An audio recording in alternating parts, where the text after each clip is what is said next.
அல்லாஹ்வின் சாந்தியும் சமாதானமும் கருணையும் ஈடேற்றமும் என்றென்றும் இறங்கிக் கொண்டே இருக்கட்டுமாக. ஆமாம். அல்லாஹ்வின் நல்லடியார்களே, அருமை பெரியார்களே, அல்லாஹ் தஆலா மனித மக்களை படைத்து அவனை நல்வழிப்படுத்த ஏராளமான நபிமார்களையும் சோதாக்களையும் சாலிஹீன்களையும் சித்திகீன்களையும் மகான்களையும் அல்லாஹ் அனுப்பி வைத்திருக்கின்றான். ஏனென்றால்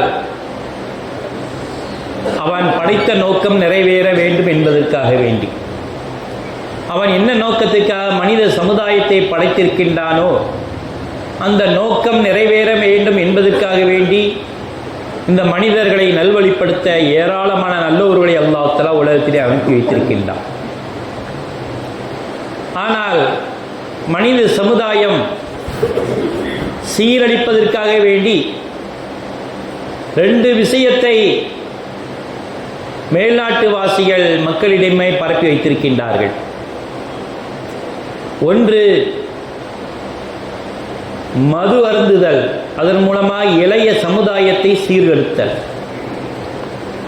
மற்றொன்று செல்போன், ஸ்மார்ட் போன், அதன் மூலமாக இளைய சமுதாயத்தினை வழிகெடுத்தல்.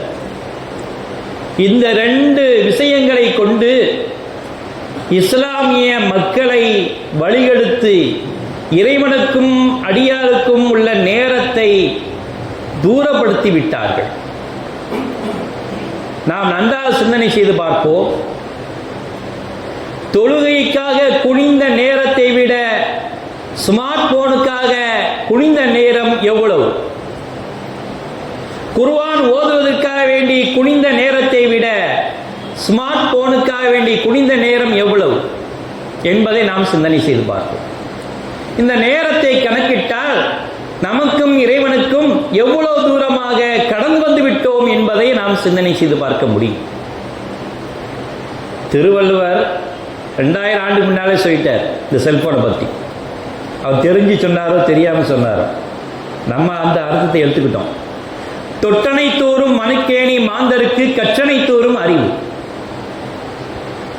தொட்டனை தோறும் மணற்கேணி, மணற்கேணி கிணறை மண்ணை தோண்ட தோண்ட தண்ணீர் ஊறுவதைப் போல நீங்கள் மாந்தருக்கு கற்று அறிந்து கொடுக்க கொடுக்க அவங்கள் அறிவு பெறுகின்றது என்ற அர்த்தத்தை அவர் சொல்லியிருக்கின்றார்கள்.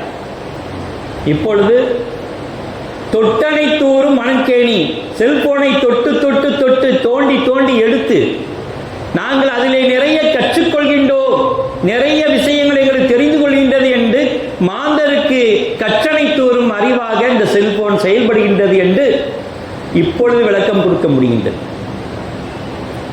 ஏனென்றால் அந்த அளவுக்கு மக்களுக்கு இந்த செல்போன் மூலமாக பல எண்ணற்ற நன்மைகளும் இருக்கின்றன. அஜித்மார்ட்ட கேட்டா போதும், 2000 கித்தாப்பை நாங்கள் செல்ஃபில் அடிக்கிறதை விட இந்த செல்போனில் அடக்கி வச்சிருக்கோங்கிறாங்க. அஜித்மார் என்ன சொல்றாங்க? 2000 கித்தாப்புகளை இந்த செல்ஃபில் அடக்கி வைப்பதை விட நாங்கள் ஒரு செல்போனில் அடக்கி வைத்து விட்டோம். எதை சர்ச் பண்ணாலும் சரி எங்களுக்கு உடனே புகாரிலே இத்தனை நம்பர் உடனே தேடி தேடி எடுக்கிறதை விட இந்த உடனே ஒரு செகண்ட் இன்னும் அட்வான்டேஜாக நீங்க பேசினா போதும், இந்த ஹதீஸ் எங்க இருக்குன்னு கேட்டா போதும், உடனே எடுத்து கொடுத்துருது. இந்த குர்ஆனுக்கு எங்க வருது எடுத்து கொடுத்துருது. இந்த குர்ஆனுக்கும் ஹதீஸுக்கும் சம்பந்தம் இருக்கா எடுத்து கொடுத்துருது. அந்த அளவுக்கு எங்களுக்கு ரொம்ப பிரயோஜனமா இருக்கின்றது என்று சொல்லும் அளவுக்கு இமாம்களும் அதை தலைகுனிந்து பார்க்கக்கூடிய சூழ்நிலை வந்துவிட்டது. ஏனென்றால் இரவும் தெரிய மாட்டேங்குது, பகலும் தெரிய மாட்டேங்குது. அதுல மூழ்கிட்டா போதும், கண்ணெல்லாம் எரிச்சல். ஏன் எரியுது? செல்போன் பார்த்தல். இப்படியாக தலைகுனிந்து இந்த 2025ஆம் ஆண்டிலிருந்து 70 ஆண்டுக்குள்ள நிமிர்ந்து இருக்கக்கூடிய மனிதர் குனிந்து விடுவானோ என்ற அச்சம் ஏற்படுகின்றது. அந்த அளவுக்கு அவனுடைய குனிவு தன்மை அதிகமாகிக் கொண்டது. அல்லாஹ் சொல்லி காட்டினான், பயபக்தி உடையவர்களுக்கு நல்ல உபதேசமாக இந்த குர்ஆன் இருக்கின்றது என்று சொல்லி காட்டுகின்றான். குர்ஆனை குனிந்து ஓதுவது உங்களுக்கு பயபக்தி உடையவர்களுக்கு நல்ல உபதேசமாக ஆகும். ஆனால் எதுக்கு குனிந்து கொண்டிருக்கின்றோம்? செல்போனை குனிந்து கொண்டிருக்கின்றோம். வகூலு ஹித்தத்துன் நக்ஃபிர் லகும் ஹதாயாக்கும், நீங்கள் மக்கா வாயிலை நுழையும் போது பணிவுடன் தலைவணங்கி, ஹித்தத்துன் எங்களுக்கு பாவ சுமைகளை நீ அகற்றுவாயாக என்று சொல்லிக்கொண்டு நீங்கள் உள்ளே நுழையுங்கள், அங்கே பணிவாக குனிந்து கொண்டு செல்லுங்கள் என்று அல்லாஹ் சொல்லி காட்டினான்.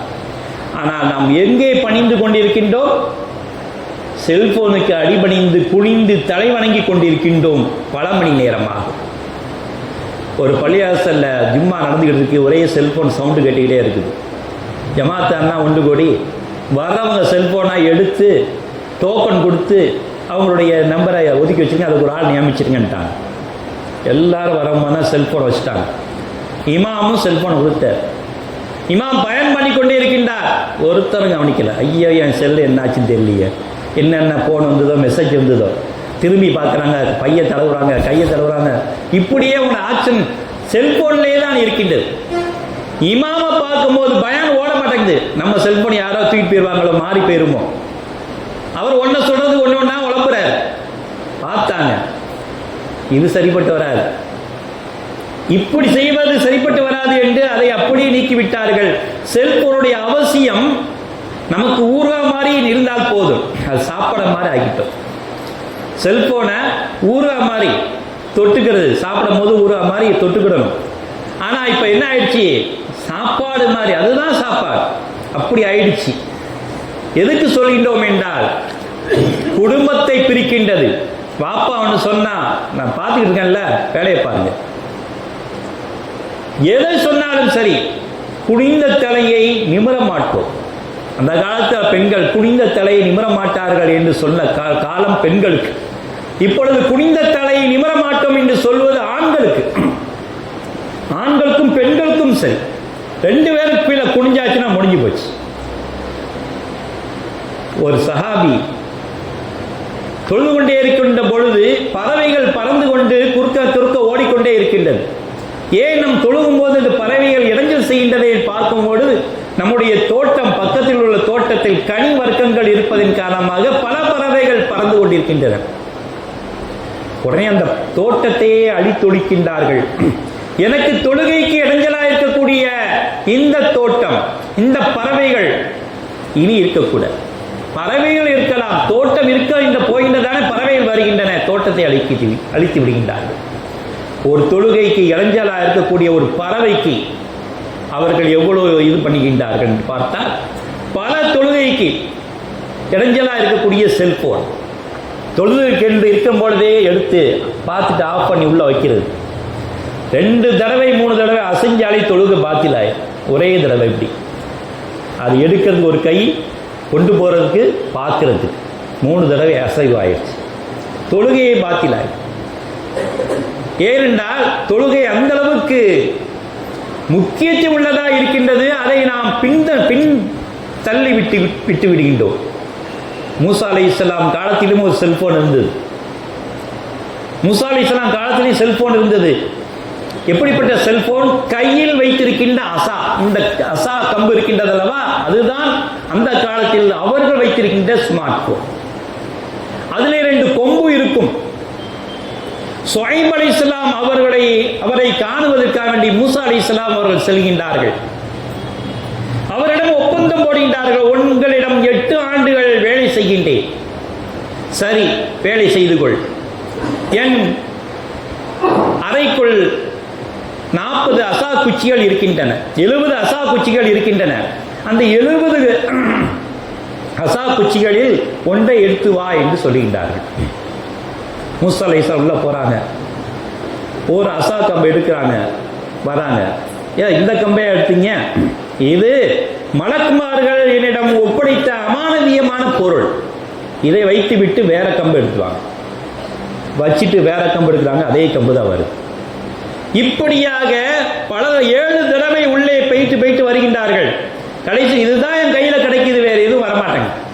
என்ன நீங்க இப்படி சொல்றீங்க? கொண்டாங்க, இது உங்களுக்குரியதா என்பதை நாம் அறிந்து கொள்ள வேண்டும் என்பதற்காக வேண்டி ஒரு நீதிமான் யாராவது கிடைக்கின்றார்களா என்று வெளியில் வந்து பார்க்கும் பொழுது மலக்கு ரூபத்தில் வந்த ஒரு மனிதரை, இவர்களுக்கு மனிதர்கள் என்றுதான் தெரியும், ஆனால் சூஃபியாக நல்ல ஆச்சார பாவ நியாயமான ஒரு மனிதராக தெரிகின்றார்கள். ஆனால் மலக்கு என்று இவங்களுக்கு தெரியாது. அவங்க வராங்க, இந்த மாதிரி விஷயங்க, அப்படியே அந்த கம்பை கீழே போடுங்க, போட்டாங்க. நீங்க எடுங்க சோயிப் அப்படிங்கிறாங்க. சோயிப் எடுக்கிறாங்க அலைஹிஸ்ஸலாம், எடுக்க முடியல. மூசா அலைஹிஸ்ஸலாம் நீங்க எடுங்க. அவங்க எடுக்கிறது குனியும் போதே அந்த கம்பு தானாக வந்து இவங்க கையில் வந்து விடுது. உடனே இது உங்களுக்குரியது தான், நான் தான் மூசா என்று சொன்னேன். அப்படியா, உங்களுக்கு தான் கொடுக்க அந்த கம்பு வைத்திருக்கின்றார்கள். உடனே அந்த கம்பை வைத்துக் கொண்டு நீ ஆடு மாய்க்க செல்லும் பொழுது வலதுபுறம் சென்று விடாதீர்கள், அங்கே மிகப்பெரிய மிருகம் இருக்கின்றது, ஆடுகளை தின்று கொண்டிருக்கின்றது என்று சொல்லி காட்டுகின்றார்கள். உடனே இவர்கள் ஆடை மேய்த்து கொண்டிருக்கும் இடது பக்கம் விரட்டுகின்றார்கள். ஆனால் ஆடுகள் வலது பக்கம் தான் செல்லுகின்றன. சரி போகட்டும்னு விட்டுட்டாங்க. இவங்க தலையை அந்த கம்பை வச்சு படுத்து தூங்குறாங்க. ஆடு என்ன ஆகுது, மேய்ச்சிக்கிட்டு இருக்கு. கொஞ்சம் நேரத்தில் கழித்து பார்க்கும்பொழுது அசா கம்புலேருந்து சொட்ட சொட்ட ரத்த வடியுது. பக்கத்தில் பார்க்க ஒரு மலைப்பாம்பு செத்து கிடக்கின்றது. மூசா அலைஹிஸ்ஸலாமுக்கு ஆச்சரியம், மிகப்பெரிய மிருகம் இதுவாகத்தான் இருக்கும், இதுதான் ஆட்டை தின்று கொண்டே இருக்கின்றது. ஆகவே இந்த ஆட்டை இந்த அசா கம்பு கொண்டு விட்டது. அப்பேற்பட்ட எதிரிகளை தாக்கக்கூடிய ஒரு கம்பாக, உணவு கேட்டால் அது உடனே தரக்கூடிய கம்பாக, அதிலே 2 கொம்பு இருக்கின்றது, அதிலே ஒரு தேனும் பாலும் வடியக்கூடிய ஒரு கொம்பாக அந்த கொம்பு மூசா அலைஹிஸ்ஸலாம் அவர்களிடம் கிடைக்கப்பட்டது. வமா தில்க பியமீனிக யா மூசா என்று அல்லாஹ் கேட்கின்றார். மூசாவே உம்முடைய வலது கையில் என்ன இருக்கின்றது என்று கேட்கின்றார். உடனே மூசா அலைஹிஸ்ஸலாம் சொன்னார், கால ஹிய அஸா, இது என்னுடைய கைத்தடி என்று சொல்லி காட்டினார்கள். அத்தவக்கவு அலைஹா, இதன் மீது சாய்ந்து கொள்வேன். வா ஹஷ்ஷு பிஹா அலா கனமி, கால்நடைகளுக்கு தேவையான இலை தழைகளை பறித்து போடுவேன். வலி ஃபீஹா மஆரிபு உஹ்ரா, இன்னும் இதில் பல தேவைகள் என்னிடம் இருக்கின்ற வேறு தேவைகளும் பல தேவைகளும் இதன் மூலமாக நான் அடைந்து கொள்வேன் என்று அல்லாஹ்விடம் சொல்லி காட்டினார். மூசா அலைஹிஸ்ஸலாம் தண்ணீர் தவிக்கும் பொழுது அதிலே தாகத்தை தணித்துக் கொள்வார்கள் என்று கூட ஹதீஸிலே பார்க்க முடிந்தது. ஏனென்றால் ஃபன் ஃபஜர்து மின்ஹு இஸ்னா அஷரத்துன் ஐனன், அவங்க சமுதாயத்திற்கு தாகம் தணிக்கும் பொழுது அல்லாஹ் என்ன சொல்லிட்டான், மூசாவே அவன் கம்பை விட்டு பாறை அடியுங்கள். அடித்தார்கள். இஸ்னா அசர, 12 நீர் ஊர்த்துகளாக அது பீரிட்டு வந்தது, 12 குறுப்புகளாக அது தண்ணீரை குடித்தார்கள் என்று வரலாற்று குர்ஆன் நமக்கு சொல்லிக்காட்டு. ஆக எதை கேட்டாலும் தரக்கூடிய ஒரு அசாக்கம். செல்போனை பார்ப்போம், எதை கேட்டாலும் உணவு போன் பண்ணணுமா உடனே போன் பண்ண போதும், ஆர்டர் பண்ண உணவு வருகின்றது. எதை போன் பண்ணாலும் ஆர்டர் வருகின்றது.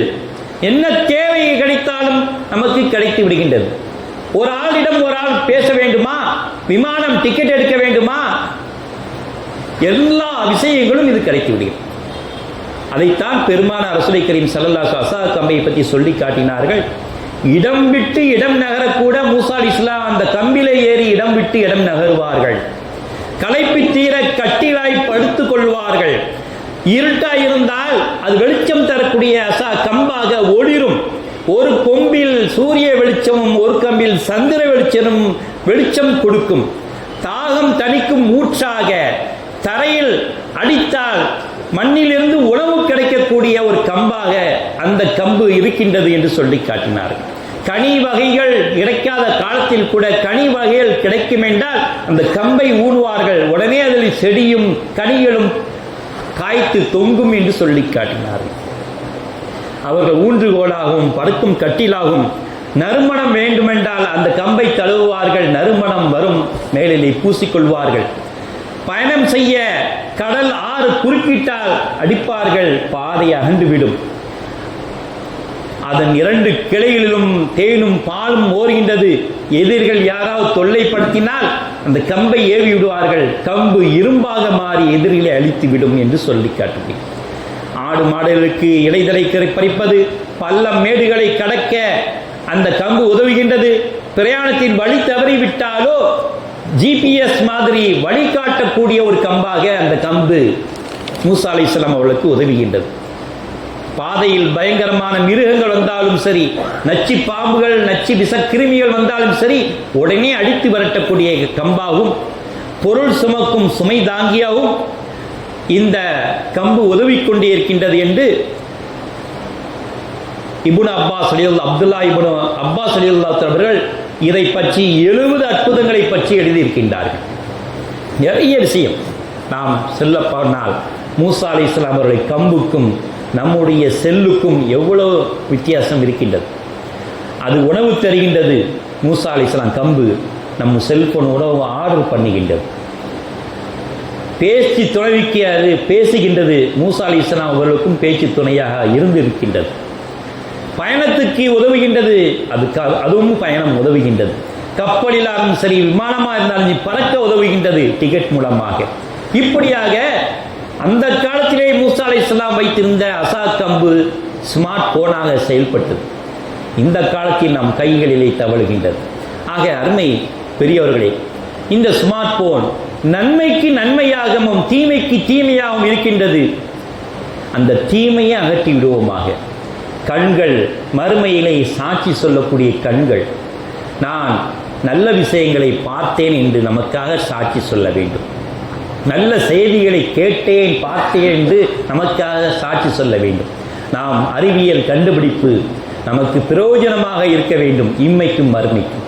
இம்மைக்கு மட்டும்தான் பிரயோஜனம், மறுமைக்கு பிரயோஜனம் இல்லை என்று பார்க்கும் அளவுக்கு செல்லை நாம் உபயோகப்படுத்திவிடக்கூடாது.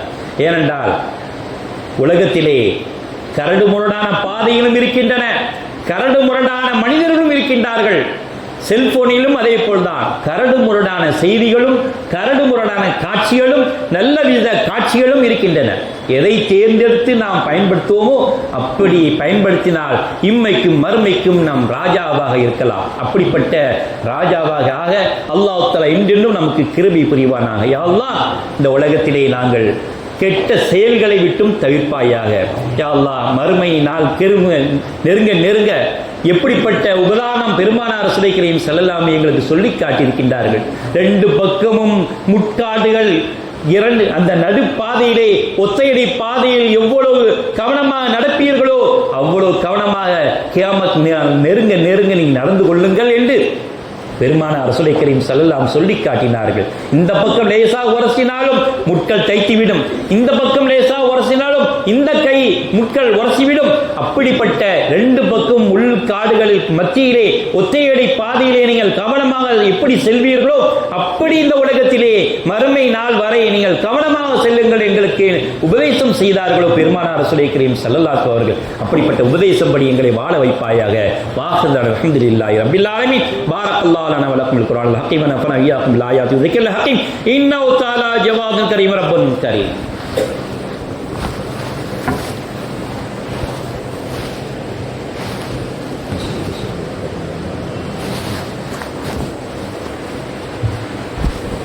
الحمد لله.